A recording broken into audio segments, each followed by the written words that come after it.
Hello, and welcome to Wealth Matters, where we discuss the opportunities and challenges of preserving and managing wealth. This show is presented to you by Gaslowitz Frankel, a law firm dedicated to resolving disputes involving your wealth, whether through your will, your trust, your business, or your investments. For news, pictures, and tips, go to our website at gaslowitzfrankel.com or follow us on Twitter at Estate Dispute. Our show's hashtag is Wealth Matters. Your hosts today are Craig Frankel and Adam Gaslowitz, and we're talking about how will the new tax law impact giving to nonprofits. And now it's time to introduce our guests. We're pleased to have with us today Christy Eckoff, who's the Managing Director of the Community Foundation, and Evan Pearson, Director of Development with Hillside, Inc. And before we get started with our topic, why don't I have each of you just sort of tell our audience a little bit about who each of you are. So, Christy, why don't you start? Sure. So I'm Christy Eckoff, Managing Director and Philanthropic Counsel at the Community Foundation for Greater Atlanta. And what I do at the Community Foundation is I really help professional advisors and their clients find tax-efficient ways for people to really maximize their giving and also figure out what their passions are and what they can give to and what are the most effective nonprofits doing the work that they're really passionate about. All right. And Evan? Of course, he's one of the more effective nonprofits that you should be giving to, I assume, is what he's going to say. That is absolutely true. So I'm Evan Pearson. I'm the Director of Development for Hillside. We are an organization, a mental health organization that works with children and adolescents, and we are actually celebrating our 130th year tomorrow night. So, Kirsty, if you have any engaged donors, we'll be happy to talk to them. Birthday gift. Yes, and as you can tell, my role at Exactly. Hillside is to engage donors and the community to support the work that we're doing. All right, let's jump into our topic. Tax Reform Act. We've heard all about the Tax Reform Act and all the different things it affects. But one of the big things it affected was charitable giving. There were provisions that changed how we can give and what deductions we can take. So why don't we tell the audience a little bit about how charitable giving has been affected by the latest round of tax changes? Sure. So I'll start. One of the big things that happened is that the standard deduction for most people is doubling from prior years. So what that means is that you need to hit a certain threshold in order to be able to itemize your deductions. And the charitable deduction is one of those deductions that is itemized. And so now if you're a married couple, you need to have $24,000 worth of deductions in order to be able to itemize and be able to take the charitable deduction. Let's ask that kind of upside down. So when we heard about the tax laws, when they were being passed, they said, "Oh, we're preserving the charitable deduction." Absolutely. But now, not as many people can take it. Exactly. So what some of the studies have shown is that right now about 46 million people are able to itemize their deductions and take the charitable deductions. Now with the new tax act, it's going to be about 13 million people who are able to take that charitable deduction. And part of the problem is not just that they've raised the deduction, they've also eliminated some things you used to be able to itemize, right? Absolutely. So most of those miscellaneous deductions are gone now. And so you've got your mortgage interest, you've got state and local taxes, which is capped at $10,000 per tax return. You've got some medical deductions still available, and then the charitable deduction, and that's it. Why is this bad? I mean, so what? Aren't people going to give anyway? I think so, and this year we're seeing folks with the changes in the tax laws, the immediate changes. Their paychecks have gone up, the stock market's up. So right now they're feeling wealthy, they're feeling good about what's happening, and giving is steady, if not increased a little bit. I think we have to be optimistically cautious and see what happens when a full year goes through. But we're just entering into the fourth quarter, so this is when charities start to see their Black Fridays start to show up in the fourth quarter, and towards the end of the year, we'll really see what's happening now, and it's going to be incumbent on the charities to really engage their donors and keep them throughout the year, so when they're figuring out what's happening in tax year 2019, the drop-off doesn't happen, if it's going to happen. Are most donors making decisions based on whether their donation is tax deductible? No. No. So most people give because they love the organization or they have some obligation towards the organization or they're involved in the organization in some way. What taxes really do is affect how much they're going to give. So instead of maybe giving $5,000, they're going to give $2,000 because they're not able to itemize and take that deduction. And this year we really haven't seen an effect. Only 2%. There's only a drop of 2% in giving. When you say this year, So you far mean this year. tax year 2018. Tax year 2018. So what I think is going to happen is that we are not going to see the effects until tax year 2019. Because they're going to see how it affected their taxes in 2018. The average person who makes a $1,000 gift to a charity is going to be sitting in front of their computer April 14th on TurboTax, putting in their charitable deductions, and they're not going to see their taxes go down like they always do, and they're going to wonder why. Well, I'm kind of curious. Do you think TurboTax, when you put it in, because I've done in other programs, they ask you the questions, and they say, did you adopt anybody? Did you give to charity? Did you buy a boat? And they ask a lot of weird questions. Mm-hmm. And then, of course, you can't use them. And they'll say, no, you're not going to itemize. Do they also say, and therefore you don't get the charitable deduction? Because that information jumping out at you is going to be interesting to the taxpayer. Exactly. And, the problem is that you have to make your charitable contribution by December 31st in order to be able to take the charitable deduction. And you're not going to be able to really see how that impacts your taxes until you file your taxes, later on in 2019. But if I'm that $1,000 donor and last year I itemized and included that $1,000 donation in order to get where I could itemize. If this year I'm covered in that standard deduction, I don't know if my decision is going to be made on that because I'm still going to see what my tax bill is. And you mentioned TurboTax. Mm-hmm. TurboTax will come and say, you're better off with the standard deduction or you're better off itemizing. So if I've put all that in and it says, oh, you're better, and I've included my deduction, it says, oh, you're better off with the standard deduction. Well, great, I'm good to go, and I gave to charity. So it still works for me. So what you're saying is the lower level donors, those who are not the uber rich, probably from your perspective, you don't think there'll be a change. Or for the people who, it's not a hardship for them to write a $1,000 check or a $5,000 check or a $20,000 check. For most of us, I think you kind of think about it for a minute if you're making a donation that's, over $1,000. Well, I'm looking at, so in December, I get from every single source that you can possibly imagine solicitations.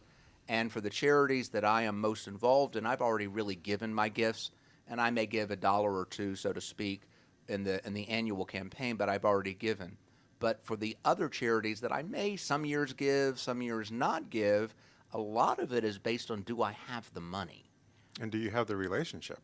If you're in December and you're first coming to that conclusion in your head, do I have the money? Do I really want to give to this person? Have I not heard from them since last December? Then that's where your decision's probably made, not necessarily whether or not you have an extra $100 in your checkbook to give to them. But that depends on how connected you are to the charities you're giving to, right? Exactly. I mean, if you're just getting solicited and you're writing a check to, the Kidney Foundation or whatever, you're not as connected. But with a charity like yours and with a lot of other charities that are closer to home or in the communities, people tend to be more connected to those charities. And you think those donors will be affected by tax law changes? I think they'll be probably affected in how they give and maybe when they give. It's those who are giving much bigger gifts, $10,000 and maybe above. Chances are they're giving from a different vehicle than their checkbook. They're planning a lot more in how they give and how they distribute what they have versus someone who's writing a $1,000 check or even $2,000. That's probably coming from the checkbook, and you're opening it up and saying, okay, I have it in there because if I write this out, I know how much I have left until the next paycheck, and I'm good to go. Let's be a little more nerdy because that's kind of my nature. So if you're giving a substantial gift, that you have the ability to give a substantial gift, you're probably going to be able to take advantage of the deduction. And so it really may not change how you're giving. Right. And actually, larger donors are benefiting from this tax law change because they no longer, especially the higher income taxpayers, they're no longer subject to what they used to call the Pease Amendment, which could create a haircut. What is the Pease Amendment? So the Pease Amendment was something that you could have an up to 3% haircut on itemized deductions if you were at a certain level of income. And it could actually cause a reduction of almost up to 80% of your charitable deduction and really erode into that. And so that's no longer in effect. So there's no limitations anymore on the charitable deduction for high-income taxpayers. So wealthier donors are better off. Better off. And are there some other things, I think, in the tax law that are better for wealthy donors as well? What else is there? So, again, you've got the estate tax issue. If you've got a $22 million estate, if you're a couple, you're still going to be, you're not, unless you're over $22 million, you're not subject to the estate tax anymore. And that's a, huge thing. I don't know many people who are going to have the privilege of paying the estate tax. I think we should all be so lucky. So in one sense, you now have more money to give away. In the other, only if you really have a lot of money is the charitable deduction going to be helpful. Absolutely. There's also what there used to be rules on adjusted gross income that sometimes limited what you're giving. Have those Right. changed? So cash gifts, you're now able to give up to 60% of adjusted gross income, and it used to be 50%. But, the Community Foundation, we deal with a lot of high-income taxpayers and a lot of charitable dollars. We steward about $1.1 billion right now. I've never seen anyone reach that 50% of adjusted gross income for cash gifts, let alone 60%. Except for my partner, Adam. Yeah. Absolutely. There you go. We see that every year from Adam. Is there talk now about maybe Congress changing the rules on how you deduct charitable contributions above the line versus below the line? Is that realistic? There is some talk, but we really don't see that there's going to be any realistic movement on this. The charitable sector, as wonderful as we are, we're not the greatest lobbyists, and we're not the greatest at coming together around a central issue. It takes a long time, and with the current Congress, we really don't see nothing any gets done. movement. There's currently pending, though I have no idea what it is, but I'm getting information sent to me, House Bill 5771, for those that care, that say, please lobby your Congress representative because this will allow everybody to deduct charitable deductions regardless of the itemized. And you're telling me, Christy, no chances? I don't think so, but Yet if you polled Americans, there's nobody who wouldn't say that sounds like a good idea. to me." Exactly.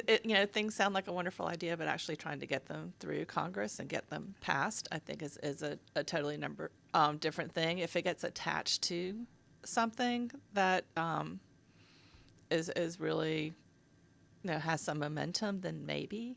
It really does help a lot of middle-class people. Evan, do you Absolutely. think that the Congress will do this or no? No, I think it's not going anywhere. It was the middle class that did it, right? Well, and as Christy said, nonprofits in general, they're not going to go to Capitol Hill and plead their case and make such a stand that Congress is going to take notice. So, if a couple million people, as big as that number may sound, their taxes or they don't give as much or things like that happen, it's not a big enough issue to raise. But it's not just charities that would want it; it's every single taxpayer in America, right? In theory, Assuming everyone would want it, yes. Assuming you're paying taxes, and realize half of Correct. America doesn't pay taxes. Right. In theory, you would want it, yes, but if in the big scheme of things, are you willing to call your congressman and tell them that you want House Bill 5771 approved? The truth is I actually am and have, but Yeah. I may be alone. The Tax Policy Center has estimated that the charitable giving will go down, and candidly, when we were doing the Tax Reform Act, when we're kind of ranking it or whatever to see how much money will go in and out with the tax cuts, they evaluated the fact that there would be fewer charitable deductions and therefore more tax being paid to the Treasury. Right. What are the numbers? I mean, what ranges are we talking about? So we're really talking about $12 to $20 billion a year Of net of loss. net loss for charities, and that's probably on a base of about $400 billion a year, which doesn't sound like a lot.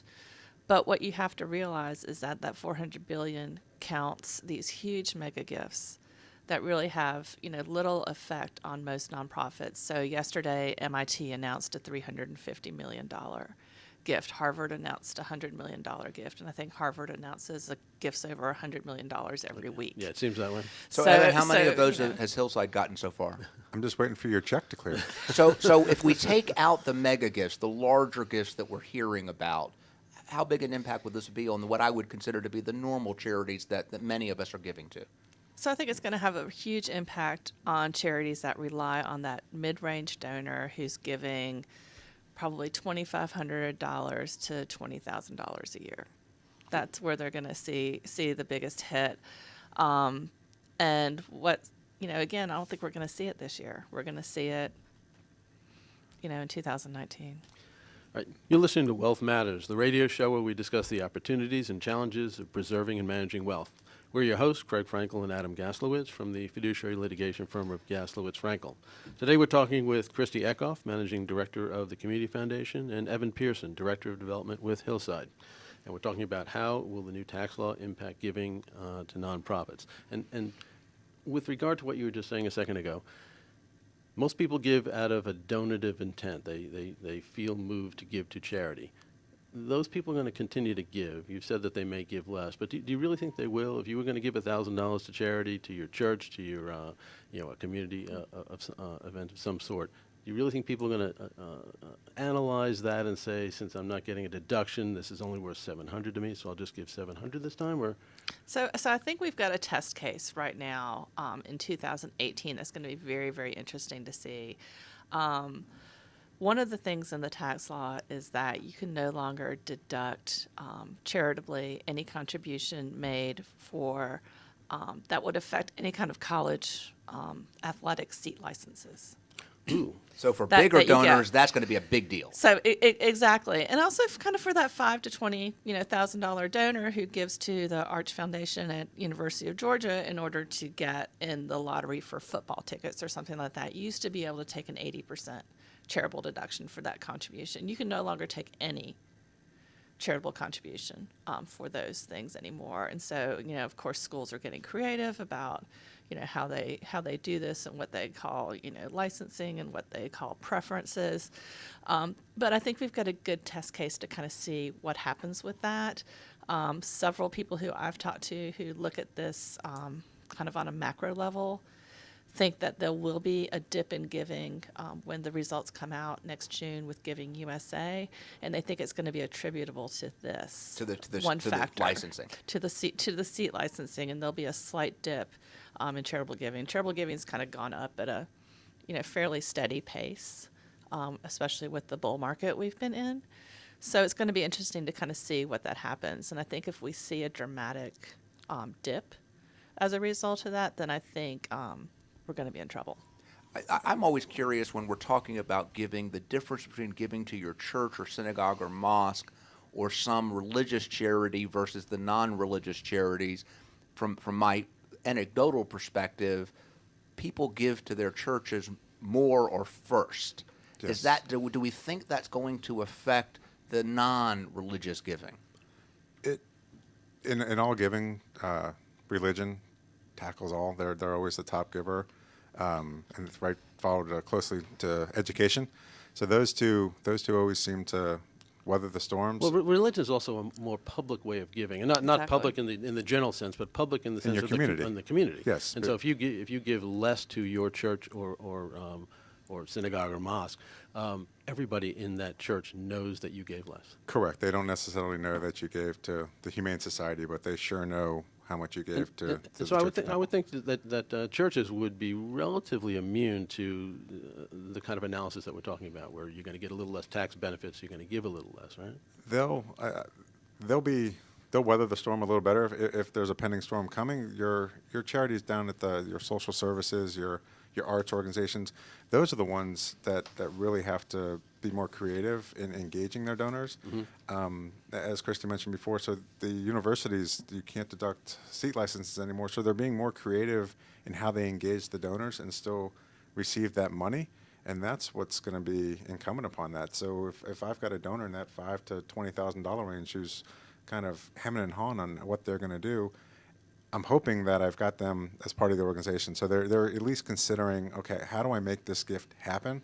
And then as a development professional, my goal is to bring to the table someone like Christy or their financial planners and say, how do we make this happen? What is the best way for the donor to achieve what they want to achieve, but for them to still be engaged and be part of the organization? If they're giving $20,000 a year, I don't think they're just going to say, oh, tax laws changed, I'm done giving to you. That's a big investment to be a part of the organization to then all of a sudden just say, I'm done. So let's ask this question. You're sitting there at Hillside. It's a great place to give. And what are you doing different today to bring in donors that you didn't do last year because of the tax law? I'm being much more aggressive in trying to get folks to campus so that they can meet our therapists, meet our doctors, see the kids at school, see the interactions that's going on where I can, and I'm being more forthcoming with parents, trying to get them engaged and be spokespeople for us. It's very powerful when a parent comes and is willing to meet with an organization and say, without Hillside, my child wouldn't be here. So you're trying to give them a connection to the organization. Much more focused on making a connection to the organization so that the dollars are not the focus. It's the help and the lives that they're changing. So your Christy, focus. I was going to say, Christy, you deal with a lot of charities. Are you seeing a lot of these charities doing the same sorts of things? Some, and then some I just think are not prepared. And so what I do is I have been talking to a lot of organizations where there are development professionals, finance professionals in nonprofits, just to kind of educate them about what some donors may be doing to tackle this issue. One of the things that we've seen is a concept called bunching. And that's Not where you jump off of something. And no, it's not bungee jumping. It's called bunching. And so what you do is you bunch all your charitable contributions in 1 year so that you can actually itemize your deduction, get over that standard deduction hump. And you use timing in order to, not make any charitable contributions in, your second year or third year, and then maybe you bunch all your charitable deductions again in year 4. One of the ways that people can do that is very efficiently is through donor advised funds, where you can put money into a donor advised funds, take an immediate charitable deduction, and then grant that money out to any nonprofit over your own timetable. So that works out perfectly. But for people who don't use donor advised funds and all of a sudden they're a $5,000 a year donor and they give Hillside $25,000 this year, Hillside has to go, okay, they're usually a $5,000 a year donor. Are they intending to give us $25,000 this year? If so, great. Then maybe next year I'll ask for 30. Or are they intending for this to cover the next 5 years? And if that's true, if the charity has the ability to track, and I'm on the board of a lot of charities, many don't have the financial backbone or back office to really track it. But even assuming they can, how does the charity deal with the fact that they got a 25 this year, and even though they know it's not going to be coming the next year, how do they not spend the money? How do they? Exactly. What do they do? I mean, that's what they have to decide. If they've got cash flow issues. Then they've also got stewardship issues. Then because the donor thinks, okay, I gave you $25,000, I should be at that $25,000 level and go have lunch with the president of the university. But the university is treating you as a $5,000 a year donor because that's what your intention was, and so you're not getting that invitation to, have lunch with the president. And the donor's like, wait a minute, I gave you $25,000, or they see the annual report, the next year, and they're listed at the $5,000 level, and they call Evan and they go, hey, I gave you $25,000. What's wrong? Why am I not in this higher level? So how do you deal with all of that? I think it's going to be interesting. And I do think when you mentioned like a university where it's a public, a state institution, that you're going to see different rules on can you set aside the money. I mean, if you put it in an endowment, there's certain rules. Are you allowed to use a reserve? I mean, Evan, are charities thinking about this? They should be, and it's going to depend, as Chris said, on the organization. So at Hillside, if a gift like that came in, the first thing I'm doing is I'm calling the donor to find out if everything's okay. Was there a death? Is this something getting paid out, or is this an example of bunching? And you're going to have a conversation with the donor. You're going to engage them and bring them in to find out what's happening, so that you don't make the mistake of crediting $25,000 this year and $0 next year, and the donor looking like nothing happens. But the organization's got to figure out, and it's going to be, it could be a feast or famine. If I've got, serious cash flow issues, that $25,000 comes in, I might very well be thinking, I've got to fix today, and I'll worry about tomorrow. But if I'm only depending, or was maybe only expecting a $5,000 gift, you got to hope that the financial restraint is there to put that $20,000 aside, and technically, a savings account. Financial restraint. Connecting with a charity who is trying very hard to do the best they can with limited funds. I find that hard. It is. And can that $20,000 feed another 10,000, people, or do they forego the services that their mission? And that's where the board is. That's board oversight, where they come in and say, okay, we've got this gift. What we have a decision to make. Do we take care of everything we can right now, or do we?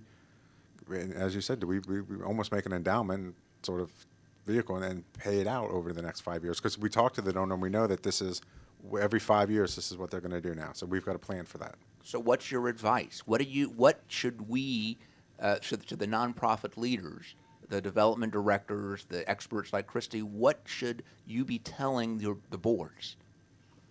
That this is going to happen, and you need to have a plan for it, and you need to be fiscally responsible. At the Community Foundation, we really look for strong nonprofits, and one of those strengths is cash flow.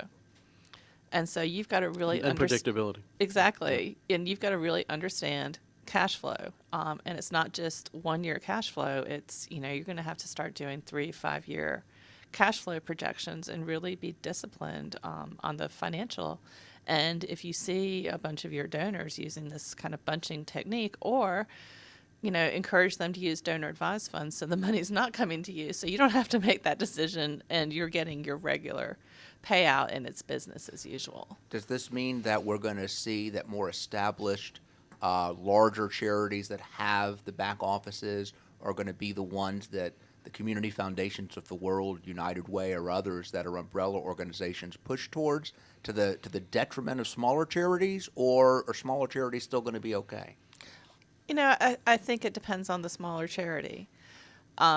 There's some small charities that are wonderfully managed, and they get it, and they understand cash flow. One of the things that we used to do is we actually used to do classes for nonprofits on cash flow because people really didn't think about it before, but it's a really important thing for financial management. So I think nonprofits are getting the message that this is something that they should be paying attention to. I think what happened in 2008 with the market crash, and a lot of nonprofits were very much in peril because they didn't have the fiscal restraint and the fiscal management in order to handle that. Because donations went down. Donations went There's down, trouble. and especially for arts organizations and social services organizations. So And it's at the same time that government funding for those has gone down. absolutely. So, again, it's incumbent on those nonprofit boards to go, okay, we can't just rely on development and contributions anymore. We've got to figure out earned revenue. We've got to become so-called profitable and is really run it earned- as a business. What is earned revenue? I'm not sure I understand. So earned revenue is something that a nonprofit does. So it's ticket sales for an arts organization. It's ticket sales to the aquarium. It's providing services to a for-profit group. So I was at a theater company yesterday, and they provide improv training for corporate groups. And now, and is they that charge money for that. is that taxable to the charity? It can be if it's unrelated to their mission. If it's related to their mission, then it's not taxable. And the reason I ask that is I believe there was something in the new tax law that makes the taxability or non-taxability of that a challenge for the nonprofit. Can you explain that? Sure. So unrelated business income tax, affectionately called UBIT, is something that nonprofits pay for any income that they earn that is unrelated to their mission. And this can be as varied as proceeds from a bookstore at a university to proceeds from a hedge fund investment. This is, just things that are outside that mission that they're earning money on. And so what happened before the tax law changes is you could take all these different businesses, so to speak, and lump them all together. Some lost money, some gained money, and you can net them out against each other. And then that would be what you paid for your unrelated business income tax. Now, under the new tax law, you have to segment every business, we think. We don't know because we don't have any regulations telling us what we're supposed to be doing. So, we may have to take every single hedge fund that somebody's invested in and, say that, okay, we're going to have to pay unrelated business income tax on every single individual hedge fund, and then go into all of our different businesses and pay unrelated business income tax on every different bookstore or T-shirt sale or something along those lines. And so you can't combine them anymore. So from a weird perspective, on the one hand, there's a real incentive for charities to reach out and see if there are non-mission related things they can do, whether it be restaurants or book sales or on the one hand. On the other hand, when you do that, you can't wash it out and you may actually pay a tax. Exactly. But if you're paying a tax on revenue that you weren't expecting or revenue that's increased, It's not a bad thing either. It's a good result, but you may not have budgeted the tax. Exactly. And the problem is that for all the existing things that you used to be able to net out, you can't do that anymore. And so there may be some unexpected tax. And there's also going to be a windfall for accountants in this business as well. There always is when there's tax law Why changes. isn't there a windfall for lawyers who handle disputes? Because Yeah. I always think There that's a will good there will thing. be. Don't worry. Your lobby is not strong enough. You're listening to Wealth Matters, the radio show where we discuss the opportunities and challenges of preserving and managing wealth. Your hosts today are Adam Gaslowitz and Craig Frankel from the fiduciary litigation law firm of Gaslowitz Frankel. We are talking today with Evan Pearson, Director of Development with Hillside, and Christy Eckoff, Managing Director of the Community Foundation. And we're talking about how the Tax Reform Act will impact giving to nonprofits. Are there things in the new tax law that benefit the average taxpayer with regard to charitable giving? The wealthy ones we talked about with Peace Act and all that, but I think your donor that's maybe giving that 250 to up to 5,000, maybe in that lower range there, who's giving to a couple different charities, that their deduction possibly where they are, their deduction's gone up actually. Mm-hmm. So they're potentially seeing more in benefit. They're coming out ahead in theory with how much they see in their paycheck right now, how much their taxes they're going to owe. So they're hopefully, and this is what we're kind of leaning towards, is that they're seeing their cash flow. Well, they're effectively getting a deduction for charitable contributions without actually having to make the charitable contribution. When they've doubled it from what, 14,000 to 28,000? 12 to 24. 12 to 24. So the extra 12,000 of deduction they're getting is, if they had made $12,000 of additional charitable contributions the year before, they would be in the same position as they will be now without making the deductions. Is there an argument to these potential donors that you're already getting the deduction, you ought to make the contribution? I try to stay away from those conversations. Those ought tos. Yeah, because then I get into a conversation of tax law, and I get into a conversation of wealth planning and things of that nature, where my ultimate goal is to bring a donor into the organization and into the mission where their dollars are following their passion and they're making a difference. So millennials right now is a big conversation that we're having, and millennials tend to rent. So there's no mortgage deduction. Mm-hmm. They're much more engaged with an organization. They're not just writing checks. So they're traditionally in that lower dollar amount. So this tax law benefits them because they weren't coming close to that amount before. So they should be seeing the difference. And then hopefully, if I'm doing my job, I'm seeing the benefits of that too, because they're wealthier, whether fact or fiction, in their minds, they're wealthier. Okay, ask my 24-year-old son whether he feels wealthier. But you got to have an income first. The tax brackets have also gone down. Mm-hmm. So the higher tax brackets, it's now down to 37% once you get over a certain number. They're going to have more money. That's kind of the goal. So how do although people who had that level of income already had more money. Exactly. Sure, but they're going to have, in theory, a little bit more. That's the goal. I mean, that's what we're told happens. How does a nonprofit, if you're not going to give tax advice in December, what should or can you do to encourage either the donor or talking to financial planners earlier on to let the donors know, start planning your giving with this money, use it now, and figure out a way to do it earlier, because I have found if you have cash in your pocket, you tend to spend it. Mm-hmm. Yeah, but if you plan it, you do a better job. How do we get donors to do that, knowing that there might be more quote-unquote cash in their pockets? So we always say that our biggest competition at the Community Foundation is consumption. You can't compete with that. So I think it's really incumbent on financial advisors, accountants, estate planning attorneys, to really talk to their donors about philanthropy and legacy. Although consumption is not just buying things, it's also paying for experiences. And maybe Exactly. charities need to focus on the experience aspect of giving. Yeah, and I think that's a lot of what we're seeing now. And we're also seeing people who want to give differently. And so, there's something called impact investing now. And it's not your traditional charitable giving where you give a gift, you take a tax deduction, and you never see the money again. This is really kind of, we call it, rinse, wash, repeat type of giving where you give a loan to a charity at a low or no interest rate.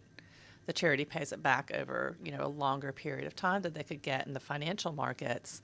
And then when the donor gets that money back, they're able to reinvest it into another nonprofit or another socially viable type of enterprise. And so we're seeing a lot of interest in that as well. And let's talk about that, because when you do that, there are other alternatives. Let's talk for the donors. It doesn't have to be an interest-free loan or nothing. It can be an interest-free loan and some loan forgiveness over time. Absolutely. I mean, there's lots of varieties that you can do. Absolutely. And we see a lot of people wanting to do that through their donor advised fund What, as well, because they do get that charitable deduction when they put the money in the donor advised fund. And then instead of making a straight out grant to a nonprofit from the fund, they're able to make these impact investments instead and actually keep their charitable dollars flowing through the system. But in terms of impact giving, we're talking about millennials, but a lot of people are interested in impact giving as opposed to simply United Way type giving.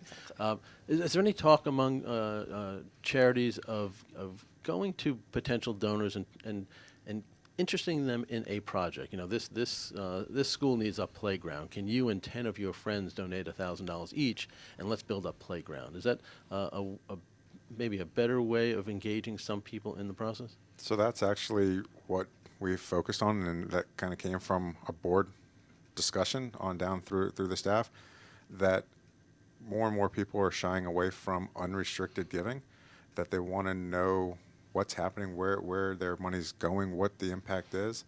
So we have gone to that kind of model of this is exactly where it is and this is exactly what's happening. It's not necessarily bricks and mortar, but a scholarship fund.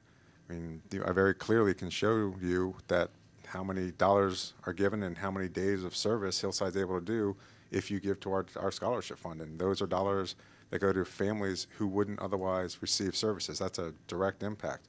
Not, it doesn't always have to be we built a new library and you can come see the building. So I'm hearing kind of a list of things that charities, nonprofits are doing that are important. So I want to kind of talk about them and then add some more. So we've talked about having much more experiences on campus, things that you can do, feel, and touch. Yes. Really emphasizing engagement, taking your current constituents and making them ambassadors for you.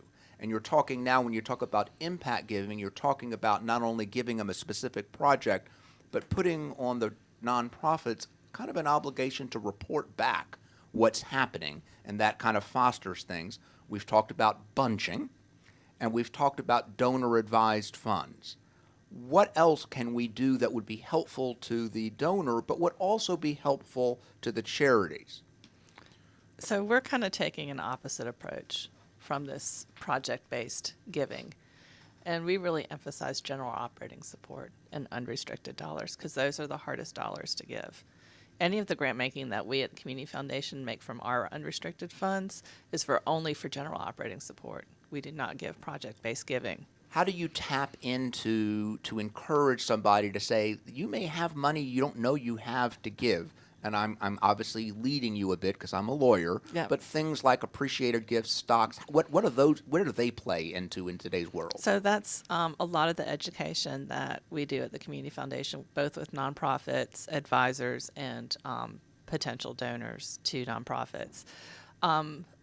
Atlanta is really bad at giving of assets. When you look at a person's wealth, 80% is in their assets, 20% is in cash. We're really good at asking for that 20% of cash. We're really bad at asking for that 80% of assets. Even though the 80% assets would be a better use of giving dollars, right? Absolutely, It's much more impactful, you can leverage it up. Explain why it's better. So if you have appreciated assets, such as something as simple as publicly traded stock, if you give $100,000 of that publicly traded stock to a charity, you take a fair market value deduction for that $100,000 and you pay no capital gains on what you would have had to pay for that stock if you had sold it out in the open marketplace. So it's a much more tax effective giving, and you can actually as opposed to giving a cash gift, that $100,000 gift may have like a $12,000 more impact by giving through stock than giving through cash. So it's, $12,000 less out of your own pocket so to just, give. Just looking at it, you're sitting there in, let's say, September, right before the October a tax extension, and you have a stock that went way up, and you want to give $5,000 or $10,000. If you gave the cash, you might get a deduction if you can itemize, but if you gave that stock, you're still going to get the deduction, but you might also avoid a tax. Right, and even Correct. if you can't take that deduction, you're still avoiding that capital gains tax. Because you would have had to pay that capital gains tax anyway, no matter what your deduction status is. And now you can take that same $5,000, buy the stock at the appreciated value, Exactly. and get to the same place. Talk a little bit, because we're running out of time, about how you can use IRAs and retirement funds, because I think that's a good use for many donors. So there's something called the IRA Charitable Rollover, where if you're 70 and a half or older, you can give up to $100,000 out of your IRA. And that counts towards your required minimum distribution. That money goes directly to a charity. Do not take it out yourself and give it to charity, otherwise you're going to have to pay tax on it, and you're not doing what you're supposed to be doing to avoid that. You take no tax deduction, but you don't take it into income either. So it's just a straight wash right out of your IRA, and that's a great, effective way. And remember, a lot of our retired donors are lowering their income tax bracket. So as you take money out of IRAs, you have to pay a tax. Exactly. But they may otherwise be very generous with their savings to give. By switching it to IRAs, you get a double dip in a good way. Absolutely. And then they may also, not need the income. Yep. So they can give it out of their IRA. They're not looking at their, again, as Christy said, most people are giving out of their checkbooks, and we're not thinking assets. So those donors, if they're moving it out, they in their minds maybe haven't lost anything. Yep, and then sale of business, all that other kind of stuff. You really We're should almost be thinking done. Charity. Let me ask one quick question, and then we're going to kind of get to the end. How difficult is it to set up a donor-advised fund? It takes 5 minutes. And tell us what a donor-advised fund is. So donor advised. We probably should have done that at the beginning of the show. I said a little bit about it, but a donor advised fund is a fund at a sponsoring organization. That sponsoring organization is a 501c3 public charity. So you give to that supporting organization. They put the money or the assets into this donor advised fund that's segmented for you. You take an immediate tax deduction. That money is invested, and you're able to grant that money out to any nonprofit organization, religious institution, educational institution on your own timetable. So there's no restriction that you have to give it all out in 1 year or 5 years or 5% a year. There's no restriction on it whatsoever. And we find that our donors at the Community Foundation give out about 30 to 35% of their donor advised fund every year. So in essence, you can take a deduction now and give more in a given year, but you can pay it out over 3 or 4 years. Absolutely. And it's still growing tax-free. Absolutely. So if you're going to bunch your donor advised funds, It's a the great- vehicle you need to look at. Yeah, that's the vehicle to do Because then it. you don't necessarily change how you give to the nonprofit. Well, if you know you're going to give $10,000 a year for the next 5 years, you can give $50,000 now, and then dole it out and take the deduction for all 50 now, and then dole it out $10,000 a year over the next 5 years if you wanted to. Yeah. Correct. And give $50,000 of appreciated stock. Yeah. And you. That's how Is there a minimum for donor advised funds? There's really not. At the Community Foundation, we charge a minimum fee, but people can set up donor advised funds at any amount. We're now wrapping up our show, which I've said twice, and I want to thank everyone for listening to Wealth Matters, where we discuss the opportunities and challenges of preserving and managing wealth. For more information about Gaslowitz Frankel, please go to our website at gaslowitzfrankel.com, and remember to follow us on Twitter at Estate Dispute, and use our show's hashtag Wealth Matters. And let's give each of our guests an opportunity to tell what their contact information is so that our audience can reach them if they need to. So, Christy, why don't you go ahead first? So I'm Christy Eckoff again. My phone number is 404-588-3183. My email is ceckoff@cfgreateratlanta.org. Our web address is cfgreateratlanta.org, and you can find all that information there. And CF doesn't stand for Craig Frankel. No, it doesn't. It stands for Community Foundation. And Evan, for the 130th anniversary of Hillside, how do we get in touch with you? I'm Evan Pearson, Director of Development at Hillside, and you can reach us at 404-875-4551. Our email is impact@hside.org, and the website is www.hside.org. We want to thank our listeners for listening to Wealth Matters today. Please join us every fourth Wednesday of the month at 8:30 a.m. here at Wealth Matters on Business Radio X.